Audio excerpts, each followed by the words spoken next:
Hey guys, this is a video on the FMK C9. It is a Generation 3 Glock clone. We're going to show that it is clear and safe, visually and physically. What's going on here? This is a Generation 3 Glock clone from a company in California called FMK. And they have lived up to the name of California by making a firearm that I do not think is safe or reliable in any way, shape, or form. And definitely made by somebody who wanted to make a lot of money without valuing what the firearm is supposed to be for. So this is a proprietary magazine. You can see here, it's got the FMK firearms. They have a very thin sheet metal, and the spring is not very good, and the follower is loose. So you end up with a lot of misfeeds, and that combined with a really terrible feed ramp, you can see it's pretty short, shallow, wide, so it doesn't actually feed very well. You can see a lot of scratches there where it actually reaches the chamber, and that is because I had to scratch it up a little bit and then polish it down. So all of those scratches are actually polished down to a smooth finish. But that was the only way that I could get it to cycle in any way, shape, or form. Out of 10 rounds, this firearm probably had 7 to 8 jams every time I fired it. So after polishing it, that's kind of gone away, but it still has the occasional jam. It's not from limp wristing, it's not from anything else, it's just a really poorly made firearm.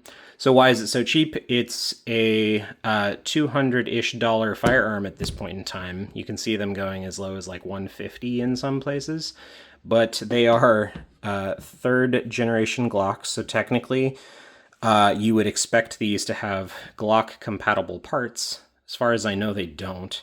For instance, Magpul PMags don't fit in this because it has a proprietary magazine system. As far as I know, this slide is the only slide that's going to fit on this thing.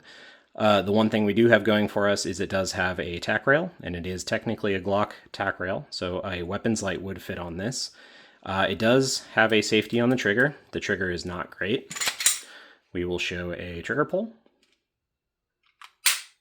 You see all that travel after I hit the wall? So you hit the wall, and then you still have to pull it quite a way before it goes.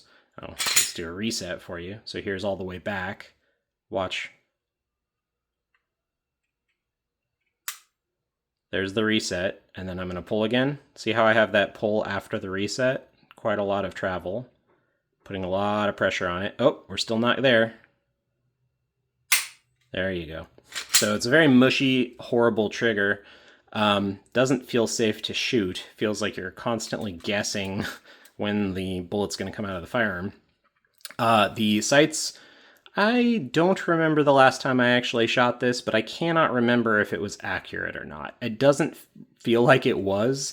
I feel like I spent most of the time focusing on the fact that it wasn't firing rather than shot placement. So after polishing up the feed ramp, I was able to get it to shoot a bunch, and I think I was able to hit a target with it, but I wouldn't call this, even after the fix, a reliable firearm.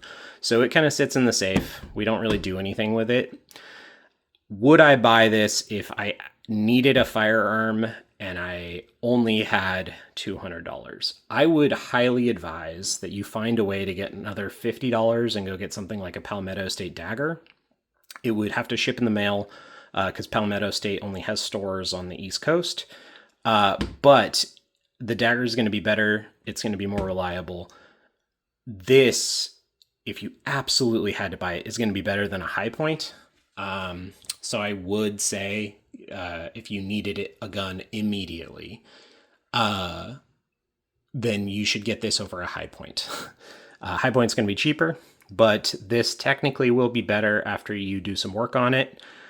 I don't like making negative videos, so I'm going to say the positives about this. Like I said, it has a tack light rail attachment. The grip feels phenomenal. That is one of the selling points of this firearm. Holding it, the finger grooves feel great. Right here, where your hand wraps around, It's smooth, so you can't get a great grip on it. But because of the back strap and this inline groove right here where your fingers kind of go, everything actually feels great when you hold this firearm. I don't think that that is a good enough selling point to have me recommend this to anyone at all, but I don't like making entirely negative videos, so that's where I'll end it. I'm just gonna say FMK C9, it exists, it's out there, it's technically an option. I don't know if it's a good one. So if you have any questions or comments, drop a comment, I will respond, and thanks for watching, guys.